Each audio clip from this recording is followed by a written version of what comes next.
Dieu nous parle. Chaque jour, Charles et Carole vous présentent la leçon de l'école du sabbat.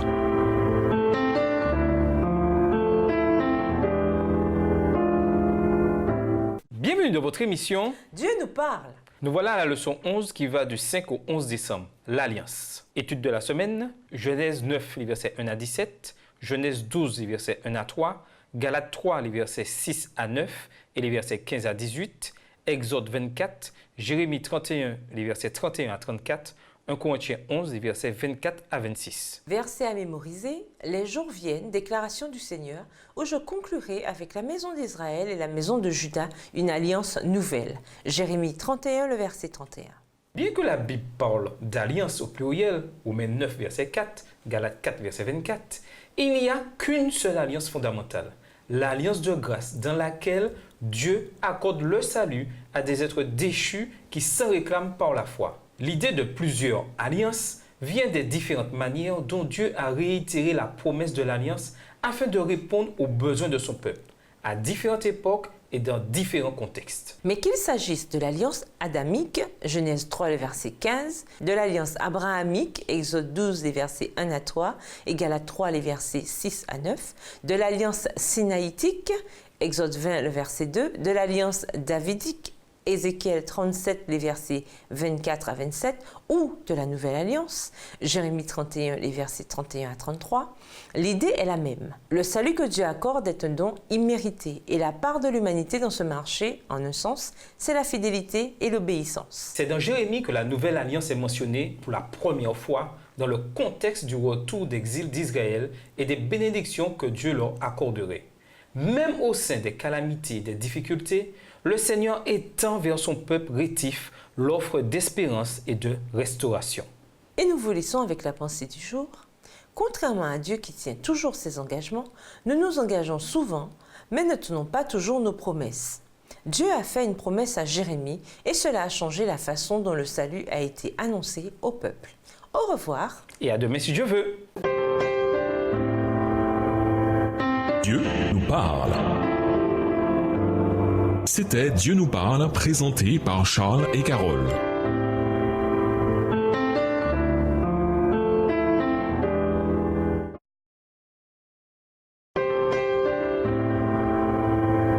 Dieu nous parle.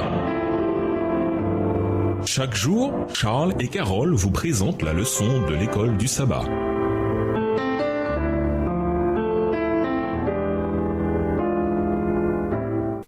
Dans votre émission, Dieu nous parle. Nous voilà au dimanche 6 décembre, l'alliance de Dieu avec toute l'humanité.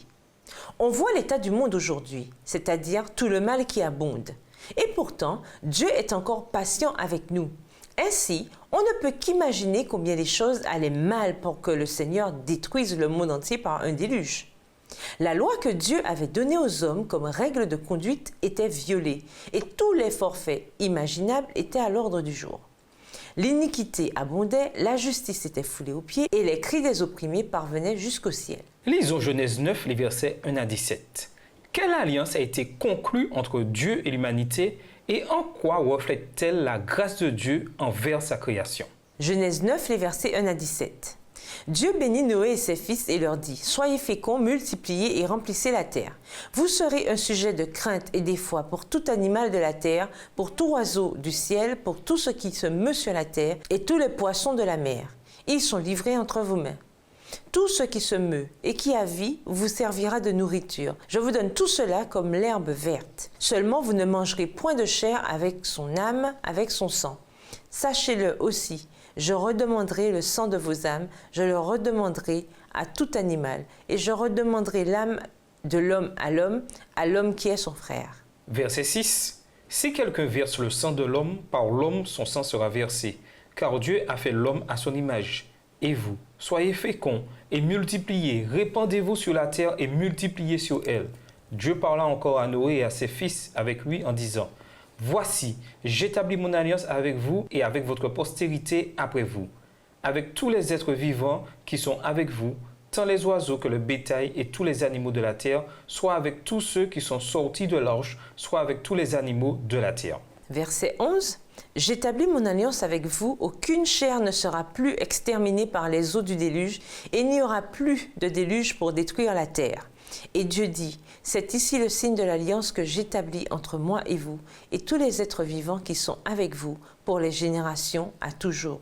J'ai placé mon arc dans la nue, et il servira de signe d'alliance entre moi et la terre.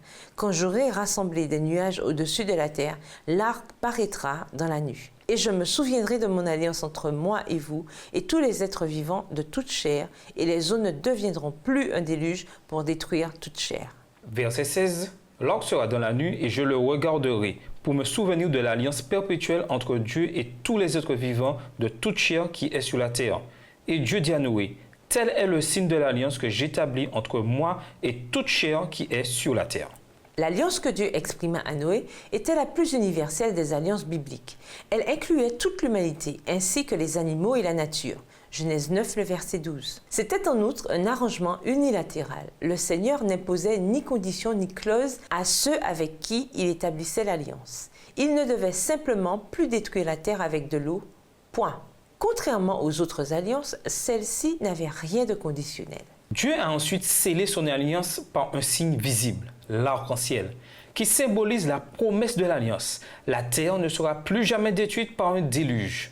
Ainsi, chaque fois que nous voyons un arc-en-ciel, le simple fait que nous sommes là pour le voir est, en soi, une justification de cette alliance. Après tout, si nous avions été balayés par un déluge universel, nous ne serions pas là pour voir l'arc-en-ciel. Au sein du mal qui règne ici sur terre, nous sommes parfois bénis par la beauté d'un arc-en-ciel, signe de la grâce de Dieu envers le monde entier. Nous pouvons le regarder et garder espoir, non pas seulement à cause de sa beauté, mais parce que nous savons que c'est un message de Dieu, un message de son amour envers notre misérable planète. Méditez sur la grandeur et la beauté d'un arc-en-ciel. À la lumière de ce que la Bible nous dit de l'arc-en-ciel, en quoi nous attire-t-il vers Dieu, vers la transcendance, vers quelque chose de plus grand que ce que cette terre offre? Et nous vous laissons avec cette question de réflexion, puisque nous sommes sauvés par la foi, pourquoi les œuvres sont-elles importantes? Au revoir. Et à demain si Dieu veut. Dieu nous parle. C'était Dieu nous parle, présenté par Charles et Carole.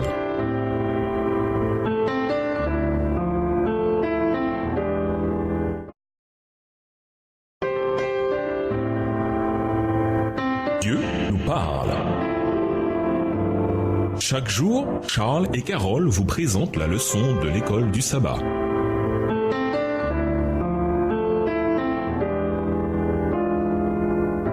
Bienvenue dans votre émission Dieu nous parle.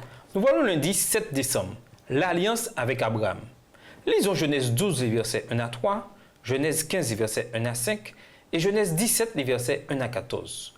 Que nous disent ces textes sur les intentions du Seigneur à travers cette alliance qu'il contractait avec Abraham? Genèse 12, les versets 1 à 3. L'Éternel dit à Abraham, « Va-t'en de ton pays, de ta patrie et de la maison de ton père dans le pays que je te montrerai. Je ferai de toi une grande nation et je te bénirai. Je rendrai ton nom grand et tu seras une source de bénédiction. Je bénirai ceux qui te béniront et je maudirai ceux qui te maudiront et toutes les familles de la terre seront bénies en toi. » Genèse 15, versets 1 à 5. Après ces événements, la parole de l'Éternel fut adressée à Abraham dans une vision. Et il dit, « Abraham, ne crains point, je suis ton bouclier, ta récompense sera très grande. » Abraham répondit, « Seigneur Éternel, que me donnes-tu?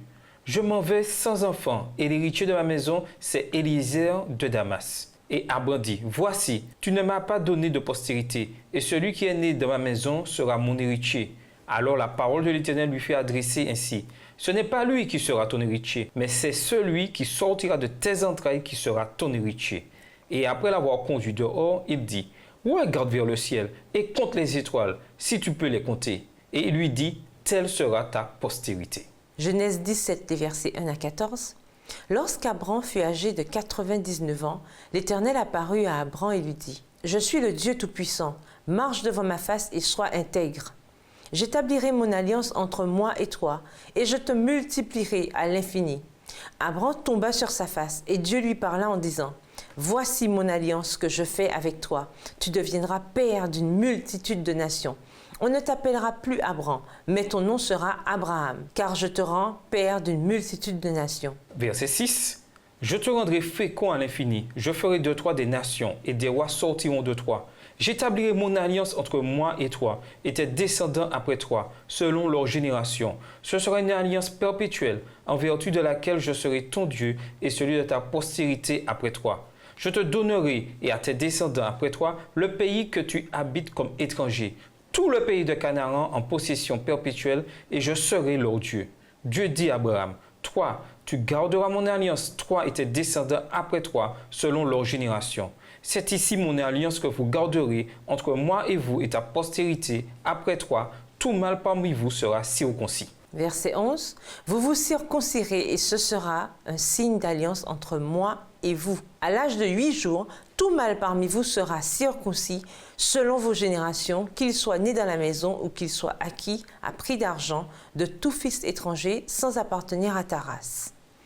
On devra circoncire celui qui est né dans la maison et celui qui est acquis à prix d'argent. Et mon alliance sera dans votre chair, une alliance perpétuelle. Un mâle incirconcis qui n'aura pas été circoncis dans sa chair sera exterminé du milieu du peuple.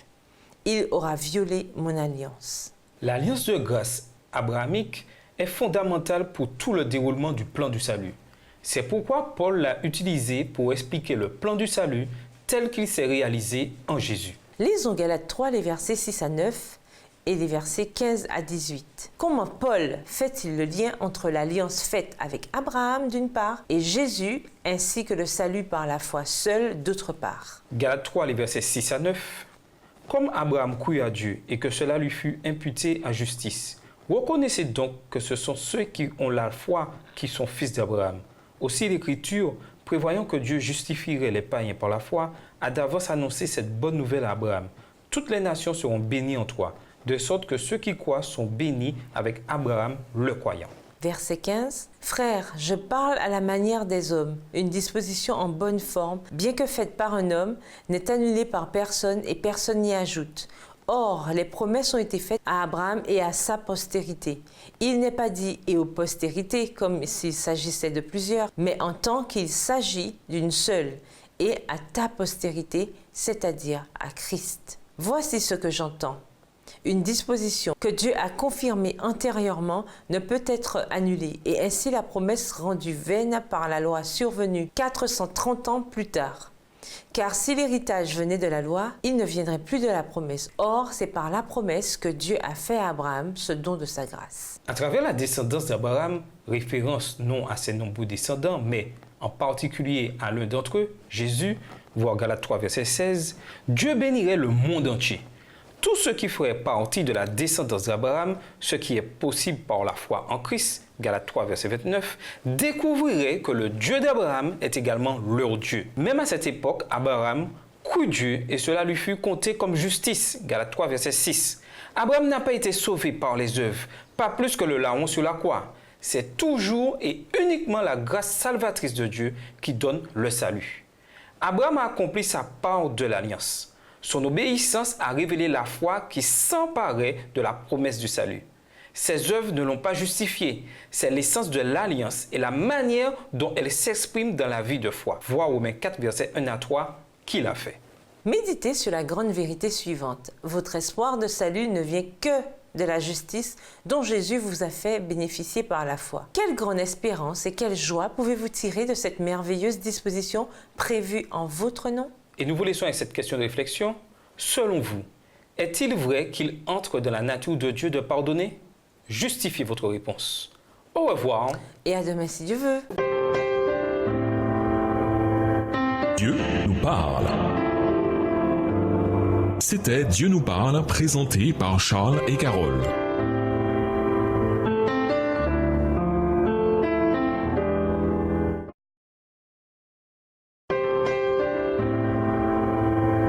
Dieu nous parle. Chaque jour, Charles et Carole vous présentent la leçon de l'école du sabbat.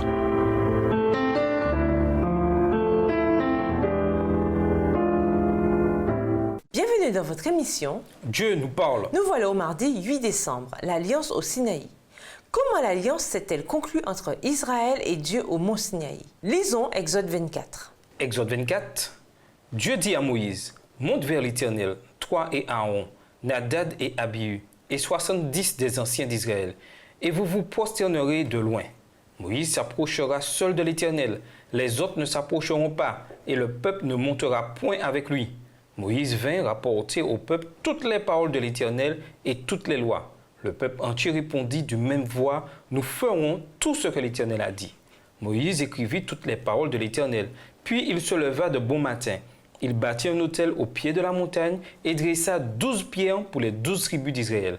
Il envoya des jeunes hommes, enfants d'Israël, pour offrir à l'Éternel des holocaustes et immoler des taureaux en sacrifice d'action de grâce. Verset 6. Moïse prit la moitié du sang qu'il mit dans des bassins et il répandit l'autre moitié sur l'autel.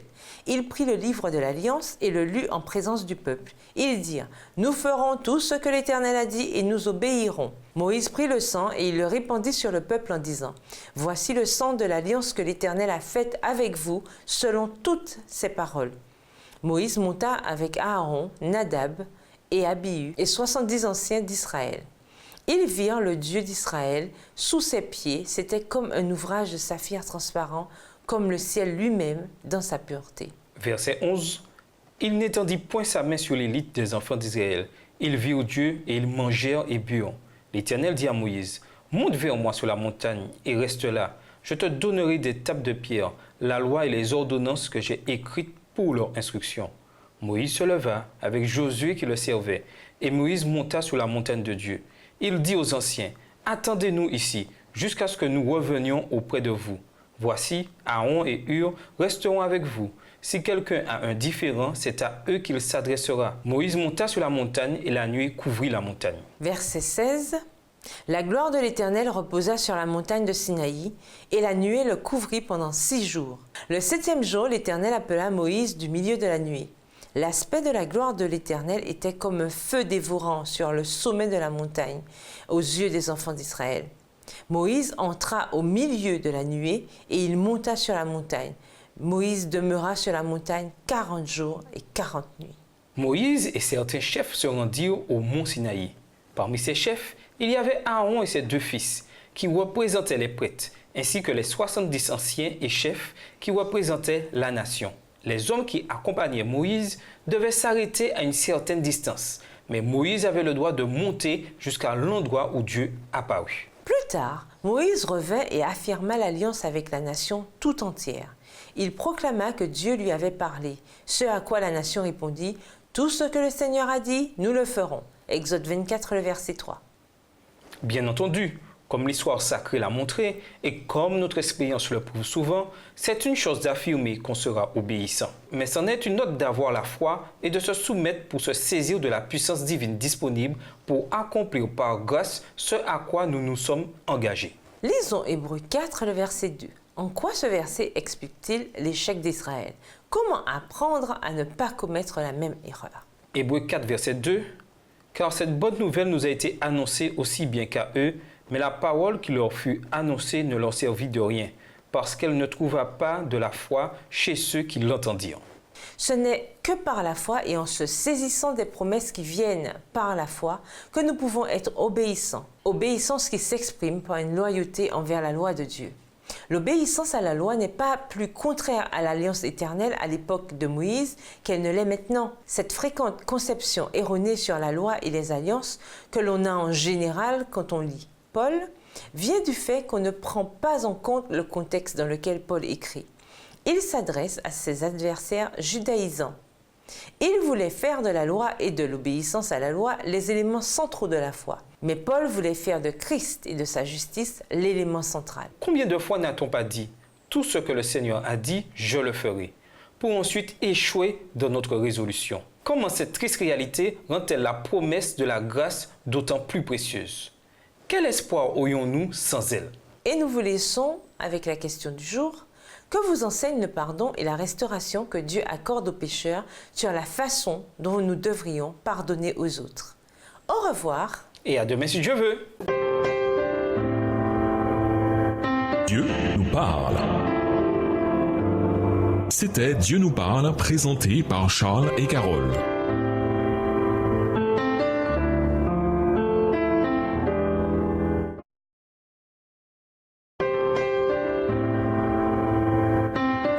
nous parle. Chaque jour, Charles et Carole vous présentent la leçon de l'école du sabbat.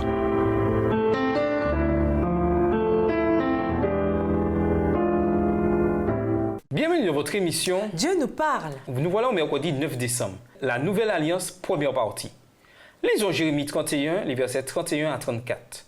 Que signifient ces textes, à la fois dans leur contexte immédiat et dans notre contexte aujourd'hui? Jérémie 31, les versets 31 à 34. Jérémie 31, les versets 31 à 34. Voici les jours viennent, dit l'Éternel, où je ferai avec la maison d'Israël et la maison de Juda une alliance nouvelle, non comme l'alliance que je traitais avec leur père le jour où je les saisis par la main pour les faire sortir du pays d'Égypte, alliance qu'ils ont violée, quoique je fusse leur maître, dit l'Éternel. Mais voici l'alliance que je ferai avec la maison d'Israël.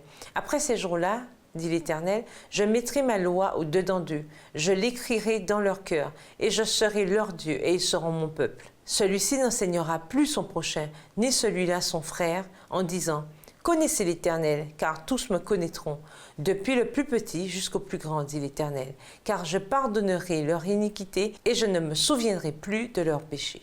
Jérémie a prononcé ces paroles pendant la plus grande crise jamais traversée par le peuple. L'invasion babylonienne imminente, quand la nation était menacée de destruction. À nouveau pourtant, comme en d'autres occasions, le Seigneur leur donne de l'espoir à travers la promesse que ce n'était pas là complètement la fin et qu'ils auraient une autre chance de prospérer dans la présence du Seigneur. La première promesse d'une nouvelle alliance dans la Bible est donc celle que l'on trouve dans le contexte du retour final d'Israël de l'exil babylonien et de la bénédiction que Dieu leur accorderait à ce retour. Tout comme l'alliance brisée au Sinaï, Jérémie 31, verset 32, les avait amenés en exil, de même le renouvellement de cette alliance les préserverait, ainsi que leur espérance pour l'avenir.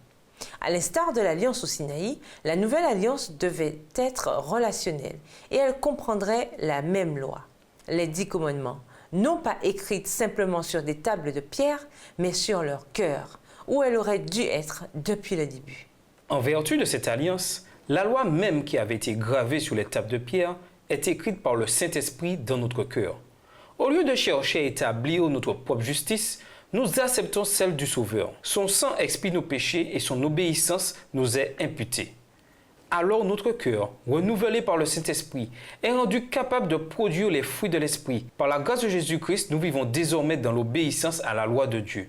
Ayant l'Esprit de Christ, nous marchons comme il a marché. Sous la nouvelle alliance, leurs péchés seraient pardonnés. Ils connaîtraient le Seigneur par eux-mêmes et ils obéiraient à la loi de Dieu par la puissance du Saint-Esprit agissant en eux. L'ancienne alliance n'était qu'ombre et symbole. La nouvelle alliance devient réelle. Le salut a toujours été par la foi, une foi qui devait révéler les fruits de l'Esprit. Au revoir. Et à demain si Dieu veut. Dieu nous parle. C'était Dieu nous parle, présenté par Charles et Carole.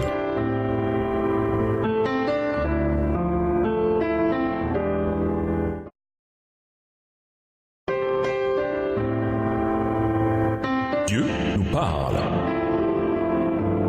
Chaque jour, Charles et Carole vous présentent la leçon de l'école du sabbat.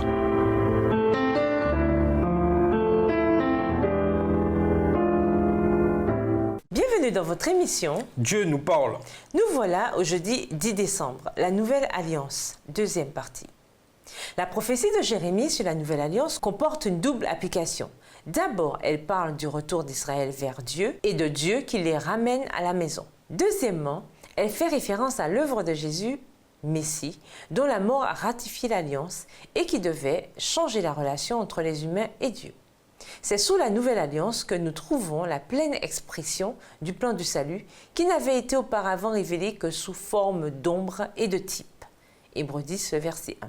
Lisons Luc 22, le verset 20 et 1 Corinthiens 11, les versets 24 à 26. En quoi ces textes sont-ils liés à la prophétie de Jérémie? Luc 22, le verset 20. Il prit de même la coupe après le souper et la leur donna en disant « Cette coupe est la nouvelle alliance en mon sang qui est répandue pour vous. » 1 Corinthiens 11, les versets 24 à 26. Et après avoir rendu grâce, le rompit et dit « Ceci est mon corps qui est rompu pour vous, faites ceci en mémoire de moi. » De même, après avoir soupé, il prit la coupe et dit « Cette coupe est la nouvelle alliance en mon sang. Faites ceci en mémoire de moi toutes les fois que vous en boirez. Car toutes les fois que vous mangez ce pain et que vous buvez cette coupe, vous annoncez la mort du Seigneur jusqu'à ce qu'il vienne. Le corps brisé de Christ et son sang versé ont été révélés dans l'Ancien Testament dans le sacrifice de l'agneau de la Pâque. Le jus de la vigne représente le sang de Jésus versé à la croix, révélé dans le Nouveau Testament. L'œuvre accomplie par Jésus n'a pas commencé avec le Nouveau Testament. Elle embrasse l'Ancien également. Et lors du service de la Sainte Seine, nous voyons le lien avec ce que Jésus a fait tout au long de l'histoire du salut. Le pain et le jus donnent ainsi le plus court résumé de l'histoire du salut. Bien qu'ils ne soient que des symboles, il n'en demeure pas moins que c'est à travers ces symboles que nous comprenons l'œuvre incroyable de Dieu en notre faveur. Le service de communion indique non seulement la mort de Christ, mais également son retour, sans lequel sa mort n'aurait pas de sens. Après tout, à quoi servirait la première venue de Christ sans la deuxième, quand nous serons ressuscités de la tombe? 1 Thessaloniciens 4, verset 16, 1 Corinthiens 15, versets 12 à 18. Jésus a établi ce lien quand il a dit « Je vous le dis, je ne boirai plus désormais de ce produit de la vigne jusqu'au jour où je le boirai avec vous, nouveau, dans le royaume de mon Père. » Matthieu 26, verset 29. Pas de doute, la première venue de Jésus est indissociable de son retour. La première trouve son accomplissement final uniquement dans la deuxième. La prochaine fois que vous participerez au service de communion, pensez au serment de Christ de ne plus prendre du fruit de la vigne avant qu'il ne le fasse dans le royaume de Dieu. Que ressentez-vous? Qu'est-ce que cela révèle sur la proximité que Christ cherche à avoir avec nous? Et nous vous laissons avec la question du jour. Quel aspect de la Nouvelle Alliance vous donne l'espoir de passer l'éternité en compagnie de Dieu? Et pourquoi? Au revoir. Et à demain si Dieu veut. Dieu nous parle. C'était Dieu nous parle, présenté par Charles et Carole.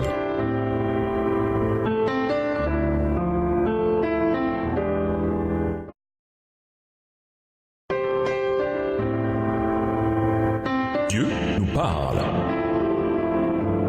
Chaque jour, Charles et Carole vous présentent la leçon de l'école du sabbat.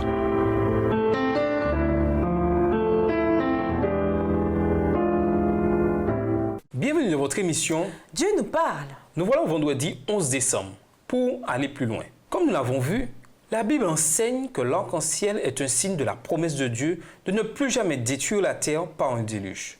Bien sûr, grâce à la science, nous savons aujourd'hui qu'un arc-en-ciel apparaît quand la lumière du soleil est réfractée et réfléchie dans les gouttes d'eau, dispersant ainsi la lumière à différents angles. La lumière entre dans une goutte de pluie. Elle est d'abord réfractée en pénétrant la surface de la goutte, subit ensuite une réflexion partielle à l'arrière de cette goutte et est réfractée à nouveau en sortant, créant ainsi les couleurs que nous voyons. Le poète John Keats craignait que la science ne découse l'arc-en-ciel. Mais même si nous pouvions décrypter, mesurer, prédire et quantifier tout ce qui concerne l'arc-en-ciel, jusqu'aux entrailles de chaque photon et jusqu'à la face cachée de chaque quark, qu'est-ce que cela prouverait à part que nous comprenons mieux les lois naturelles que Dieu a utilisées pour créer les signes de cette promesse d'alliance? La science pourra peut-être un jour expliquer tous les composants des arcs-en-ciel, en allant jusqu'à 25 chiffres après la virgule, mais elle ne pourra jamais expliquer pourquoi ils sont faits. Nous, en revanche, nous savons pourquoi. Parce que Dieu a créé notre monde de telle sorte que quand le soleil et le brouillard sont dans les bonnes conditions, l'un par rapport à l'autre, le brouillard divise la lumière en la réfractant et en la réfléchissant à différents angles qui créent des bandes d'ondes électromagnétiques qui, quand elles atteignent nos yeux, impriment l'image de l'arc-en-ciel dans notre esprit. Et Dieu l'a fait, le pourquoi que la science ne pourra jamais expliquer, pour nous rappeler son alliance et sa promesse qu'il ne détruirait plus jamais la terre par de l'eau. À méditer. Citez d'autres vérités cruciales révélées par la Bible et que la science ne pourra jamais nous enseigner. En fait, pourrait-on dire que les choses les plus importantes que nous connaissons ne pourront jamais être révélées par la science? Si oui, de quelle vérité s'agit-il? En classe, évoquez la relation cruciale entre la foi et les œuvres dans le plan du salut.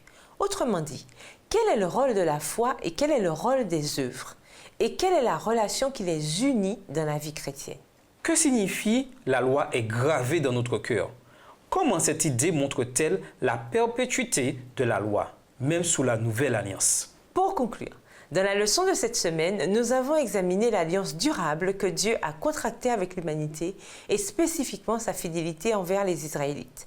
Nous voyons dans Exode 24 et les versets 4 à 8 que quand Moïse a transmis les paroles du Seigneur aux enfants d'Israël, leur cœur a été touché et ils ont répondu « Nous obéirons scrupuleusement à tous les ordres du Seigneur » au verset 7. Mais si nous poursuivons notre lecture, nous découvrirons qu'ils entretenaient avec Dieu une relation en montagne russe, obéissant un jour, péchant le lendemain.